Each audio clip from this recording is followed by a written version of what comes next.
we'll see how that falls into place. But, you know, I'm sitting here thinking for RRQ Hoshi, based on the fact that they just have this Ruby, how do they want to build up the XP lane, you know, specifically? Because if it is a Paquito across from them, Arlot's going to be taken out. I was going to say Arlot, or even maybe they go with a Lapu Lapu if they want to have some more setup potential and pair up with the Ruby here. But now that the second phase of the bans are done, we'll see where this kind of falls into place here for RRQ.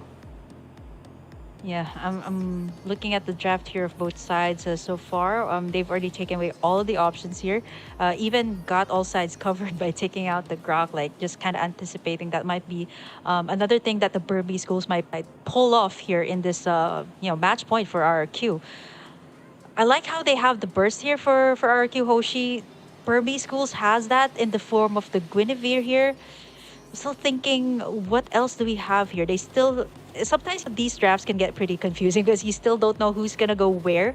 But now RRQ Hoshi, they lock in this Fredrin here, which is actually a very good front line for these burst damage dealers.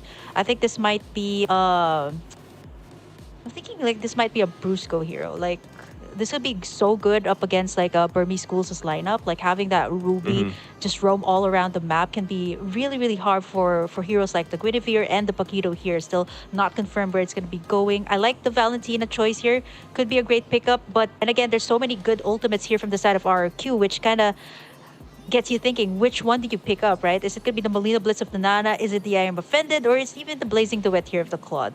I think the Valentina would still be good here. How do you feel about Aurora? Is this a place kind of hard though to go up against the Fredrin though. Yeah, I think I prefer the Valentina. Okay. I prefer the Valentina. I mean, the Aurora is great though, but it can't burst down the tanky front line here of RRQ. So I like this coming out from Burmese Ghouls. It's kind of going back to what they're known for, and here it is. So is this a... Oh, okay. So it is going to be... Yeah, it's going to be a Roam Guinevere here. And then that's going to be a Baksha in the jungle.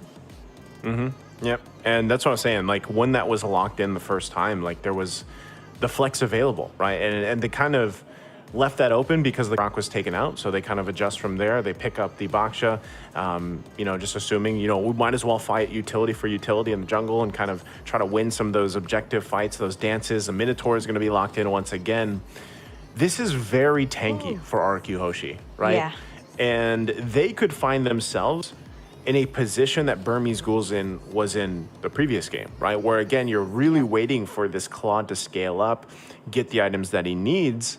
But that's where I feel like Nana shines, right? I mean, that's why she's picked up so much, because the early damage potential is very threatening.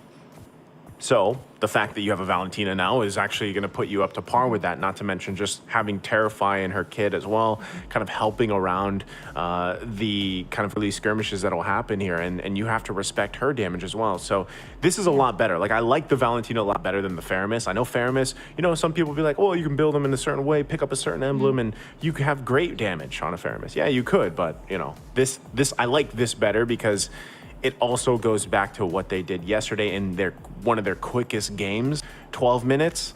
And just like we saw in the previous game, it was a very quick game from RRQ Hoshi. So I feel like the pieces here to this puzzle for the Burmese Ghouls is exactly what they need. So jumping into the game at Land of Dawn, game number 2 here. We're still on your screens. There it is. I was going to say, we are going to be jumping in too. So game 2 already. Early action as well. But yeah, anything standing out of the ordinary here for you, Kim? Well, again, the emblems, nothing too out of the ordinary here, I would say. The spells, though, you got the Purify from the Brutal. Again, that's going to be crucial, too, especially since RRQ has all of these setups, right? You got the Minoan's Rage from... Minoan's Fury, rather, from Brusco. You also got Banana's I Am Offended. Not to mention the Blazing Duet, too, from the Claude. It's not going to be easy for Stitch, though, but I think if they go the route here of being aggressive early on, which is kind of what they're doing right now here up against RRQ Hoshi. Oh, yeah, already. Saksa going to take some damage, but again, these are, you know, very tanky heroes that don't have a ton of damage right now, so no one going to go down. Still a lot of CC potential, though.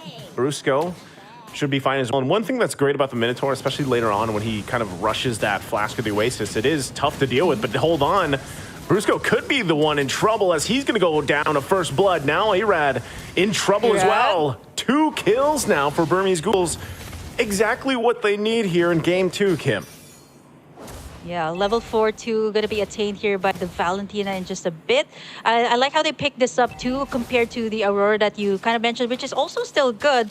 But the Valentina can scale up really well, care of her passive, right? Like she can scale up to level 4 right before a major objective like the Turtle, which is really good, right? You need all of these great ultimates to pick up. Right now, it's all up to Nico whether you want to pick up that Minotaur's ultimate or whether even if you want to go for Octa's ultimate here would be great. Burmese School started out real strong. Now they're looking to take in this first Turtle game, and so far RRQ after that those first 2 pickoffs actually, they're kind of having a hard time here.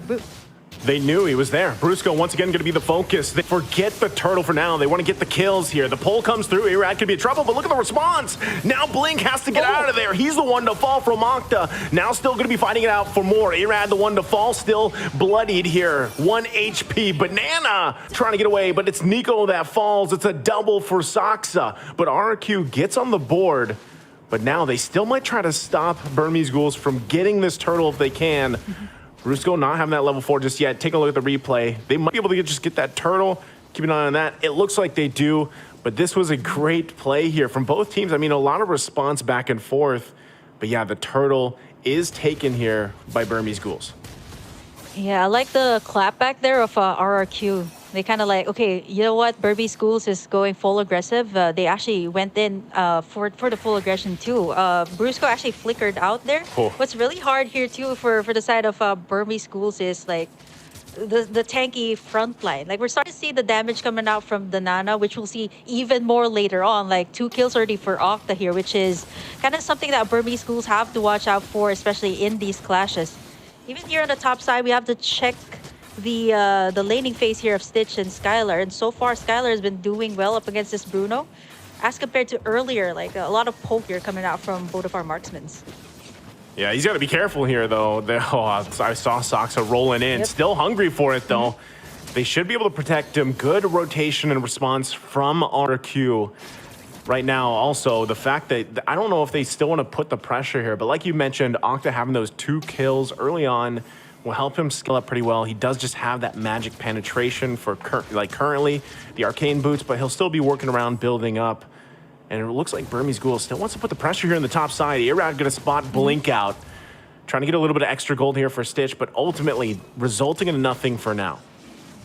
Yeah, you see how Burmese Ghouls also positioned themselves over on the top side, right? Kind of anticipating that RRQ Hoshi might actually create some pressure here up against Stitch. As long as he's fine, right? As long as he's able to get in his first 2 items, that should be good. Which is actually pretty much what the Burmese Ghouls has been doing so far here. 4 minutes in, they've been taking all of the turtles, and not to mention, like I want to point out that Saksa has been getting all of the kills too, which is really good for a Baksha here in the early game. If you think about it, it's not easy, right? To have this Baksha. You got the Nana. You got all of these frontliners. You got the taunt from the Fredrin, so it's not going to be easy to go up against them. But for Burmese Ghouls, as long as they can keep this up against RRQ, have this early take-ons onto the turtles, winning in all of these clashes, they should be okay. You see Nico actually popping in. Wow. With the Nana, but it's going to be Irad actually stealing it away. Yeah. And Delar still wants some more though. He's the one to flicker in. Now has to continue the fight. Nico jumps in as well, trying to find him back, but on the run, Appraiser's Wrath comes down. Octa flickers in. Delar somehow still alive, but Banana goes in and gets the kill. Still going to be looking for more. They find Blink as well. RRQ able to find 2 kills when really, I mean, Burmese Ghouls, they didn't have to go for that. Yeah, for the side of Burmese Ghouls, I think RRQ Hoshi knew that they're going to be aggressive. They kind of answered out to their aggression. Stitch in trouble here. Man, it's not easy. You got all these 3 heroes to add up to the burst that they have. And now, RRQ Hoshi right now, a little bit aggressive, going to the jungle side of the Burmese Ghouls. Yeah. Okay, Nico not going to be able to connect on his own I'm offended, but Brusco now taking the brunt of the damage. Still, will he be able to get away? He doesn't as Blink gets the kill. So still a lot of back and forth here from both teams. Kim, economically though, it's pretty much even with all the action here, and now it's the 5-5 even across the board. Yeah, if the economy is kind of equal, what you kind of take a look at is, do they have the map control? How's their gold laner doing? And so far for RRQ, this is what they did in the last game, right? Getting in that map control is so vital for them, even though they didn't really win those early game trades up against Burmese Ghouls. They managed to be able to take in the space. And mind you, this is a Claude you're talking about. Blink, gonna try to go in for banana here. Oh, he's actually okay. He is not going to be able to get away. Great setup once again. Spatial migration into the Requiem. Able to get a kill now on the bottom side. They're going to focus here. Putting the pressure still. Like you were mentioning, you know, you have to look at who has this kind of advantage, right? And space-wise, yeah, it's RRQ. They've got 2 turrets. Burmese Ghouls, though, they don't care right now. And they're going to be making their way to this next objective, the turtle. If they can secure this one, it'll help them just a little bit deal with this. But right now, look at this, RRQ doesn't want to go ahead and just give this away. They want to fight for it and get this positioning. Burmese Ghouls getting the first turret of the game for themselves here on the top side with Delar doing the work. But nothing committing just yet. They're going to back off. Soxa going in with the rest of the team. Nico has the guy offended himself. Goes in right for Brusco. Brusco waiting for the team to come in. Delar goes in. 1-2 punch gets the kill. And Brusco out of the picture here. Now down a member. Burmese Ghouls for the taking for this turtle unless RRQ Hoshi can do something. Yeah, like what Delar did there too, is actually going to recall back to the base after taking in that turret, and joining in the side of Burmese Ghouls here kind of adds up to the burst damage that they had. Not only do they get it in the form of like Blink here with the Guinevere, but with Delar actually joining in the fights, it's actually pretty good here for Burmese Ghouls. But Delar also understands that he kind of needs to take back the space that RRQ Hoshi has been taking, and so far he's doing in the split push pretty much what the Burmese Ghouls has been doing even in the group stage. Here comes the last turtle though. Blink could be in trouble here. Skylar going in with Blazing Duet, gonna force him back. Irad able to get the turtle though off of it. So they're happy with it. Delar able to get the next turret down to the bottom side. So trade at cross-map objectives for now. Was that worth it? Is that the good call for Burmese Ghouls here, Kim?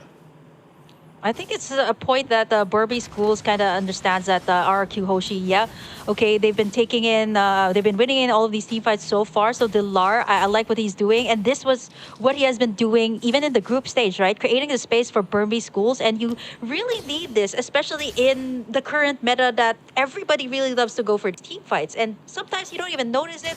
You don't really have that space in the map. It's gonna be harder to go for those team fights, especially like once these turrets are down, you kind of have to send someone back in, so it's going to be like -1 when it comes to the team fight. So not only do you have to join in the team fights, you have to get the map control too here for the side of Burmese Ghouls, which is what Delar has been doing so far here for the side of Burmese Ghouls.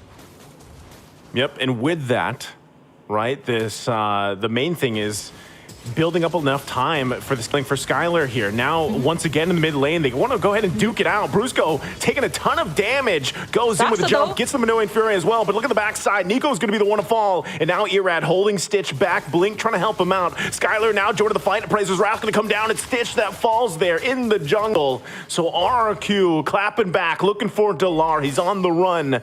Into the jungle he goes. Banana going to stick to him, cancels him out from the dash, and still going. Might even get the kill there in the solo, but also looking at the replay here, look at how this unfolded. Not sure, he's actually still in the chase there, by the way, on the live cam, but what a setup and what a play here from RQ. Oh, they're gonna get him. Burmese Ghouls. It looks like they're getting him. Oh, yep. Delar, you tried. There it goes. Yep. Well, he was successful though. He was able to take down that second tier tower there on the bottom side. And if you look at the goal too, like it seems like RRQ Hoshi is managing pretty well up against the Burmese Ghouls here, but it's not that far of a gold lead. It's 1,000, yeah, 1,000 gold lead at least here for the side of RRQ. If they manage to take this Lord, this should be at least a little bit more space for them to take in at least all of the second tier towers here for Burmese Ghouls. Again, the space for their side, and not to mention, like if you look at Skylar's stats, 203 on this Claude, you saw in that last replay that he was already shredding apart all these tanky front lines that the Burmese Ghouls had with just one Blazing Duet. Yeah, and with that, I mean, this is where you want to be. 11 minutes in, you're quite beefy. on this Claude here for Skylar. And it's showing, right? A lot of the times, even if Brusco was out there, you know, some people might be like, oh, Brusco, what are you doing? But a lot of the times he's actually able to be a nuisance so much on this Minotaur that he's able to get a lot of resources out. And then Skylar able to shine later on with the setups. And of course, that's just how it's been so far. But now that they're playing around this Lord here, you can see Delar's still putting the pressure on the top side. Yep. He picks up the Malefic Roar. He's going to go ahead and try to get that. But there's the tier 2 going down in the mid lane. Irad keeping Saksa there at bay. They might want to respond to this. If he still gets to that base, it looks like Skylar is going to go back. Lord is going to get worked on, though, but not the mid turret in the base, half health. Now Delar might be making his way to cut them off here. Conceal play going to be used as well, but it gets spotted out for now. They don't commit. So again, Delar is just trying to find what he can here, Kim. Now it seems like this was the same case. Like this Paquito seems to be a staple choice here for the Burmese Ghouls, not only for Delar.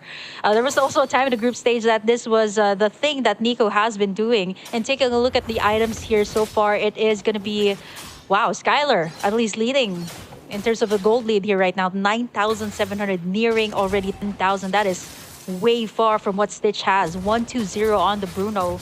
He's already gotten that Wind of Nature too, just in case he gets picked off here or gets into like a head-to-head here with Delar. Having that Wind of Nature is going to be crucial in the team fights. It's going to be clutch, right? That's what that's going to be. And like I said, when Claude gets to this point, you have these 4 specific items locked in. It's really tough to deal with because you also got to catch him, right? The way that he's going to use that BMI to kind of get out of some of these situations. Octa picking up a Divine Glaive as well. Minoan Fury with the Flicker combination goes through. Look at them getting whittled down. Saksa could be in trouble. There's the knockup though, and he's able to get her out with the BMI. Now Saksa the one to fall into the jungle. Delar trying to get the punches off here, but he's got to respect the damage. I'm offended, not going to connect. And they might still just pull it back. Still 30 seconds away from this Lord, but RRQ finds a kill. Yeah, the swing of the gold too from 38K for the side of RRQ. Then it swooped all the way up to like a 4,000 gold lead right now, just with that one shutdown onto Saksa, which is exactly why RRQ was willing to commit that clash. Like Saksa was right in the middle, Skylar having that insane amount of burst, plus Octa too. So it's not going to be easy for a Baksha to just roll in when you have the Molina onto him. Actually, if you take a look at the replay, you might actually catch it. He gets in that Minoan sphere from Brusco, and at the same time, it really set things up here for both Octa and Skylar to just free hit him. Now, it's going to be the first enhanced Lord of the game. 14 minutes in, RRQ Hoshi going to be starting it up. Let's see, Burmese Ghouls, do they actually want to try to pull something off? Saksa could come down to it. Nico holding on to that Ruby ultimate once again. RQ knows what's up. Delar also positioning here. They're going to have to go for it. Prazer's Wrath going to come down. Irad able to secure it, though. Gets the Lord. And now Sox left to his own. Will fall into the river. Now Blink in trouble. Gets I'm Offended combination here. Flickers on out. Delar couldn't do anything but watch. And Sox is the one to fall. RQ ready to make the power play. Oh, I like the attempt there of Saksa to try and steal it with the Lord. Roll in and click that Retribution. But I think Burmese Ghouls kind of was trying to go for maybe possibly a split push. Like if you look at that particular moment when Saksa was going to try to go in, like you see Delar and Stitch going to try to make a move on that mid lane, but it's a little bit too late now because Enhanced Lord for the side of RRQ, they can take all of the inhibitors here. They don't have a good amount of burst to take down the front line. Yeah. But here comes Irad. Irad he's gonna get pulled. He has the immortality, but there's the Minion Fury gonna be jumped in. Look at the damage though coming out from Skylar. Able to get the kill on Saksa. Brusco is the one to fall from Delar though, so it's a 1-for-1 for now. Can they hold it together? Blink gonna be able to jump in. Takes quite a bit of damage himself. The flicker comes through, and he's keeping him at bay. Lord finally gonna go down. Nico has to run out of there, buy some time, some space, but he ultimately dies. And they hold on to a sliver of health on this turret for a little bit longer. Delar trying to keep the minion at bay. Banana jumps in, finds the connection, but look at the damage from Delar. The 1-2 punch isn't enough to get the kill though. And now RRQ looking to end the game, looking to end the series here. Can they do it? 3 down for Burmese Ghouls. It looks like they're gonna take the disciplined route here, Kim, and back off for now. Yeah, if they overcommit there, they could have been punished there by Stitch, who also has almost all the items that a marksman needs, right, in the late game. And by this time, like 16 minutes in mid to late game, everybody has what they need to be able to go up against your opponents. But what RRQ Hoshi has here, as compared to Burmese Ghouls, is the burst damage. You've seen it in the Nana. That was like 2 hits onto Saksa. Yeah. He also has the Athena's shield there. So even that wasn't able to counter it out. And not to mention, I just noticed his emblem here right now. That additional burn that you get when you pop in your skills from that emblem from Okta. So kind of really hard for the tanky frontline here of Burmese Ghouls. They're going to have to rely on Stitch here and even Blink. Then again, same case from what they had in game number 1. Great solid front line, but no one to kind of answer out to the back line here of RRQ Hoshi, because Dilar's busy pushing, right? Dilar's busy pushing. There's no one to take down the Nana, no one to take down Skylar, who is also very mobile here as a Claude. When you're looking at RRQ Hoshi here, Skylar 3-0 and 7, Octa 4-0 and 8, it's tough to deal with, like that kind of damage, because it's kind of like, even if you try to get them down, you have to work through the passive, you have to work through a BMI and a Wind of Nature. Like there's so many things to fall through, not to mention get through that front line, right? The front line, not to mention the peels available with a Ruby or even a Fredrin, right? So this is going to be a Lord most likely going to the hands of RRQ once again, unless Burmese Ghouls can do something about it. But even Saksa just trying to get some of this vision. Yeah. Blink waiting patiently as well. Still, Lord less than half health here. They might try to make it a miracle play if they can pull it off. Stitch positioning here is going to be crucial as they approach this. But right now, RQ, yeah, Delar taking a ton of damage. He's kind of out of the picture, so now the numbers in the advantage for RQ, and that's going to be Lord going in their hands. There's nothing Burmese Ghouls could do with that, considering the fact that Delar had to go back to heal up. Yeah, the presence of mind, too, of like Octa and Skylar, to think that they had their eyes on the Lord. And they were also keeping Dilar in check, right? He was trying to go for the mid tower, and RQ Hoshi knows that. They have all the space that they get, so if they actually took Dilar down there, that wouldn't have been a big thing. But for RRQ Hoshi, right, they've gotten everything secured. They got all these beefy frontline to kind of contain that Lord pit. And you see how Skylar was chunking out real fast too. So at this point, everybody has everything that they got, to the point that Iran's already chunking up all of the damage. Gets tugged in though. Wow. Iran already taking a ton of damage. Immortality going to be popped. Blink as well. Still has his. Can they pull it off? Look at the damage. Delar going to be taken out really quickly. Skylar on the backside still going. Lord's still going to be up here. They want all the kills before they end the game. It's a triple for Skylar, and they take the series in a sweep, sending Burmese Ghouls out of the tournament. To think that we thought that Burmese Ghouls going back to their identity, it did work out for them. Actually, it did. They took back the space early to mid game, but fortunately for the side of RRQ Hoshi, the damage when it came to the late game.